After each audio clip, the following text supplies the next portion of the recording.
hello, my beautiful YouTube family. Welcome back to the L learning portion of T.E.L.L. Joanne. I am your girl, Joanne. Hello, my amazing family. Thank you guys so much for being part of this learning journey with me as I listen to the story behind the song. I truly appreciate all the comments that you guys have been giving me. Definitely keep them coming.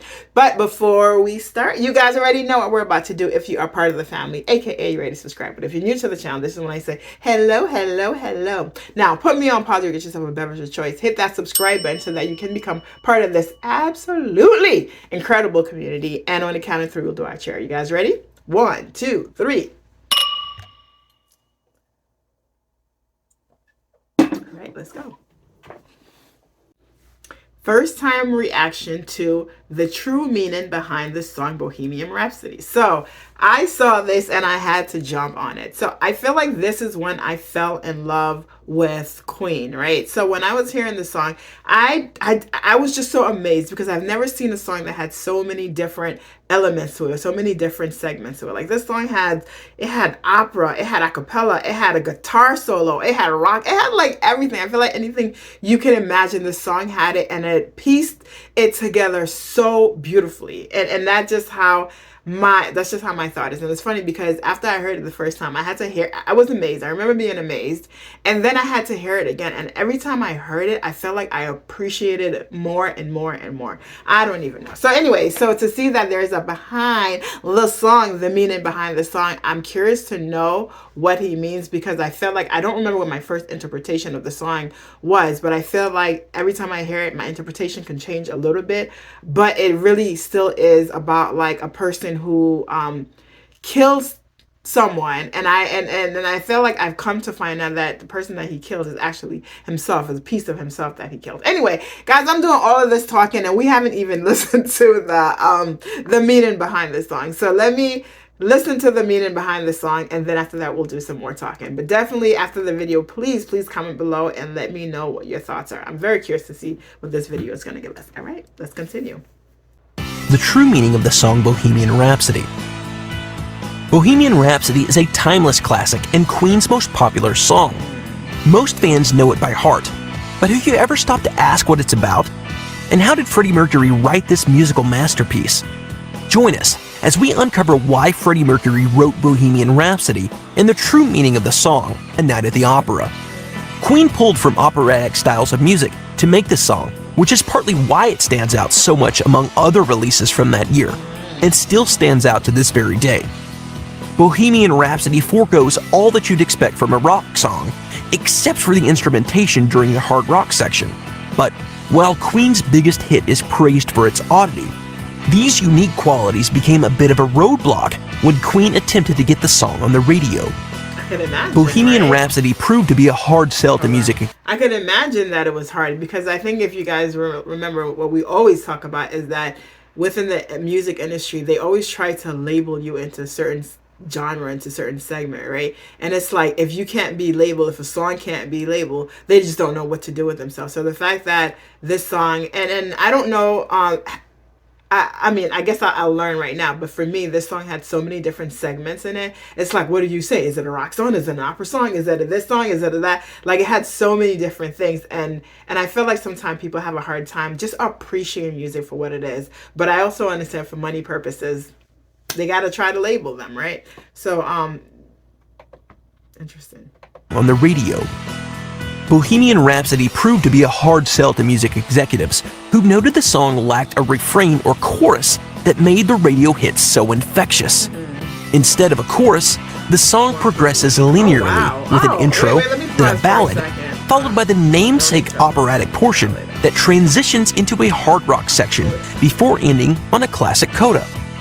Agents and radio personnel alike were also upset that the song was so long at 5 minutes and 55 seconds. That length is nothing compared to the overarching musical pieces that inspired the song, but on the radio, every second is valuable. Radio DJs had to choose between playing just this one song for Queen or almost 2 songs from other popular groups at the time, like Elton John or David Bowie. But Queen was onto something. Music historians would later find that the same progressive style used in Bohemian Rhapsody would come to define a large section of popular rock music throughout the 70s. and Queen's push to list the song as a single from A Night at the Opera paid off. Bohemian Rhapsody quickly jumped to the top of the UK singles chart and stayed there for 9 weeks. Damn. By the end of the year, it had sold over 1 million copies. Queen also released a promotional video for the song a whopping 7 years before MTV showed up, and the era of music videos became king. Wow. Once MTV went live, many in the biz credited Bohemian Rhapsody's promo vid for shaping the early landscape of music videos. However, part of what makes Bohemian Rhapsody so legendary is its strangeness compared with the most popular music. So, with millions of unique listeners hearing the song for the first time every year, with millions of die-hard Queen fans who know Bohemian Rhapsody by heart, why is the most popular song from one of the biggest names in rock still so enigmatic? Throughout Freddie's life and career with Queen, the star vocalist kept a tight lip on the meaning behind his biggest hit. When asked, he wouldn't ever give much of a straight answer. On one occasion, Freddie said, Bohemian Rhapsody was just about relationships that had a bit of nonsense in the middle. But Freddie's lyrics, his concepts, his art always had a meaning. Right, and whether that meaning is nonsense. surface level, like Fat Bottom Girls, or the more obscure origins of Bicycle Race. Freddie and the crew have made many of their songs crystal clear over the years to prove they never just wrote something for the hell of it. But throughout all the interviews over the years, Queen's band members have kept the lid on the meaning behind Bohemian Rhapsody in honor of Freddie's desire to keep the meaning close to the chest. It's the perfect scenario for a mystery. The song itself is too unique to ignore. Its lyrics are mysterious, and no one from the band wants to spill the beans on the secret of Bohemian Rhapsody.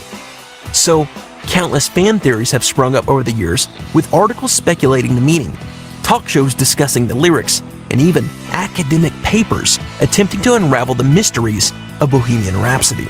Wow, even academic papers. That is crazy. Guys, comment below and let me know what you thought the meaning of the song was before you found out the real meaning. And if you haven't, if this video, I hope this video talk about the real meaning, but if you haven't found out the real meaning, comment below and let me know what you think the meaning of the song is. And I feel like I'm saying this a lot, like I have to go back and watch my original reaction so I can find out and see what I thought the meaning of it is. But I do know that every time I hear it, the meaning is a little different for me. So yeah, the song means a little different things. So maybe it's pretty cool that he didn't say what the meaning of the song is, because this is one of those songs that, depending on what's going on in your life, depending on who you are, you'll take that meaning and you interpret it to mean something relevant to you. But either way, it's a song that everybody knew was a powerful song. That's interesting to hear, though, that the academic try to figure out the papers attempting to unravel the mysteries of Bohemian Rhapsody. Before we get into the popular theories, we have one more quote to shed some light on the mystery of Bohemian Rhapsody. About the song, Freddie said, "It's one of those songs which has such a fantasy feel about it. I think people should just listen to it, think about it, and then make up their own minds as to what it says to them. Bohemian Rhapsody didn't just come out of thin air. I did a bit of research, although it was tongue-in-cheek and mock opera. Why not? That's a totally valid reason to keep the true meaning secret. After all, the personal meaning we can ascribe to the song feels stronger to us than simply knowing the answer. No mix of words can recreate the feeling of listening to Queen's biggest hit. But is that the whole story? Well, Freddie seemed to dismiss any deeper meaning with his line about the song being tongue-in-cheek, but then, why would he keep the true meaning a secret? Well, while the other members of Queen have also kept quiet, they have hinted at the reason for the secrecy, saying that the song's lyrics were about Freddie's private issues. Even though the whole band helped compose Bohemian Rhapsody, the lyrics were almost all Freddie on this one. Considering how open Freddie has been about many of his toughest times, it's pretty hard to imagine what could be so personal that Freddie had to keep it a secret for decades. So what are some of the most likely theories behind Bohemian Rhapsody? The title offers us some important insight into the song right off the bat. While Bohemian describes people from Bohemia, it also refers to people who live carefree lives outside what's normal or conventional. This fits Freddie perfectly and segues into a constant theme throughout Queen's discography: sexuality. I like how he's going on and he's breaking down the actual um, titles Bohemian Rhapsody can be of the seen, word. in So part, as the inner struggle Freddy faced in accepting his sexuality, despite growing up in a religious family that had very strict views on sexuality. We see the struggle reflected in the callbacks to Mama, where the speaker also grapples with death. Perhaps the man killed in the song is Freddy's former self before he accepted his sexuality. Freddy knows he hasn't lived a perfect life. While he loved to indulge his hedonistic side at wild parties with new partners every night, this left a lifelong trail of broken hearts behind him. No doubt, the lines about Beelzebub show Freddy's guilt in his rock star lifestyle. However, he doesn't come to terms with his guilt. Instead, he escapes his past and the pain he endures and the pain he causes. The hard rock sections, "Just Gotta Get Right Out of Here," shows Freddy's escapism. Bohemian Rhapsody becomes very reflective as Freddy begins talking with himself, trying to understand depression, music, love, family, and more. The final reflections with the repetition of "nothing really matters" can lead you to think Freddy is nihilistic, but in truth, things do matter to him. That's why he's writing the song. If he truly didn't care, the line about remorse for killing a man wouldn't fit. Instead of true nihilism, Freddy does care. He wants to live. However, Freddy doesn't have an answer for the weight of his past, the guilt of his actions, or his fear of the future.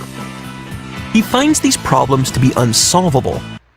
I'm gonna pause here. It's about to finish. I want you guys, as you're watching this, to get the same thing that I got, which is that he says this is a theory, right? This is his own theory, just like you may have your own theory of what the song is about, and I may have my own theory of what the song is about. And I feel like with this channel, I use the word feel, right? Most of the songs, I don't necessarily go on, thinking about theories and thinking about, oh, what was the person really, what was really behind the story. I really go to my feelings. I go to what emotion does this song bring out in me, and that's how I go with the song. And I think that that's how this channel really is, how I have set up the channel. So as I'm doing this learning portion of Tell Joanne, and I'm hearing interviews from the person themselves or interviews from people who've been around them who may tell the stories, I also know quite well that unless it is the person themselves that are saying that I'm taking everything that the interviewer saying with a grain of salt. I'm taking it as in that is their interpretation of what that person may feel, right? Unless they say that, so and so said this to me, then I have to take it as in that is what their own theory is, right? So as I'm hearing this guy and I'm hearing it, I thought I was going to go and hear the real reason behind the song, but it sounds like it's theories behind the song. And I like his theory. I like the fact that he's breaking down the real definition of the song, of the title of the song, and going and based on the information that he knows about, his sexuality, he's bringing all of those things in. But the truth is, unless it was Freddie himself that said this is the reason why I wrote the song, and I have to take it as in this is a theory behind the reason why he wrote the song. And if you guys have seen an interview where Freddie actually did talk about the reason why he wrote the song, definitely let me know. And I know that the movie is something that's on my list for me to see, and things has been so crazy that, once the movies come out, you guys will see the movie.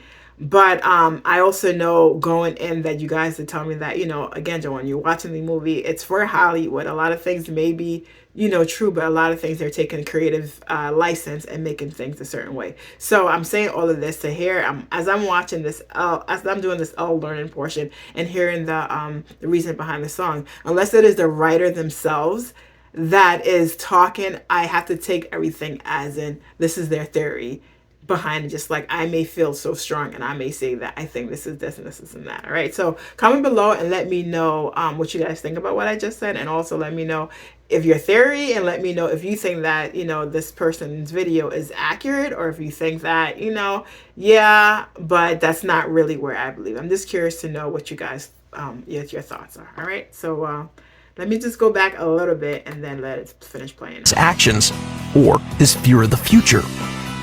He finds these problems to be unsolvable, so he finds peace chalking things up to not mattering, and continues down an open-door philosophy that takes him anywhere the wind blows. In the end, though, you can take Freddy's own advice and make up the meaning for yourself. What do you think Bohemian Rhapsody is about? All right, all right. So I think that last advice is a good advice, is that you take it for yourself, and which is what he says, Freddie said, and you think about the whole meaning for it. But as I continue to hear the song over and over, I definitely do think that it is a struggle, and in the death that he says that, Mama, I killed a man. I think when I first heard the song, God, I have to go back to my first reaction. When I first heard the song, um, I don't know. I know how I felt, right? And I know how amazing I felt and how everything is. So that continues to stay the same. But as I hear the song, I feel now that I don't think that the man, Mama, I killed a man, the man that he killed is another person. I feel more and more that the man that he killed is a part of himself, right? But comment below and let me know, guys. Let me know. And let me know if you guys want me to hear the song again and just kind of break down how I feel about certain little parts of it. All right. On that note, I'm going to see you guys in the next reaction. And thank you so much for being with me on this journey.